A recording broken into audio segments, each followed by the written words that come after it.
Hello అండి. Welcome to my channel. So, ఈరోజు video వచ్చేసి హెల్తీ అండ్ టేస్టీ లడ్డూలు ఎలా చేసుకోవాలో చూద్దాము. చిన్నారులు, పెద్దవాళ్ళకి ఎవ్వరికైనా ఇవ్వచ్చు. రోజుకొకటి తింటే చాలు. చాలా హెల్తీ అండి. సో, ప్రాసెస్ చూద్దాము. పల్లీలు వేయించుకున్నాను ఫస్ట్.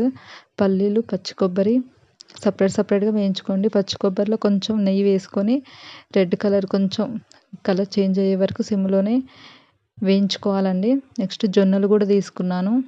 జొన్నలు చాలామంది పిల్లలు తినరు కదా! జొన్న రొట్టెలు అలా. సో, ఈ విధంగా చేసి పెట్టండి. లడ్డూలాగా చాలా ఇష్టంగా తింటారు. సాఫ్ట్‌గా వస్తాయి. జొన్నలు వేయించుకొని మిక్సీ పట్టండి. మెత్తటి పొడిలాగా ఉండాలి. సో, పల్లీలు, జొన్నలు వేయించుకొని మిక్సీ పట్టాక ఇవన్నీ అందులో వేసేయాలండి. పాకం వచ్చే వరకి బెల్లం పాకం వచ్చాక అవన్నీ వేసి కలిపి లడ్డూలాగా చేసుకోవడమే. చాలా ఈజీ. రోజుకొకటి పెట్టండి చాలు. పిల్లలకి చాలా ఇష్టంగా తింటారు. ఈ వీడియో నచ్చినట్లయితే ప్లీజ్ లైక్ అండ్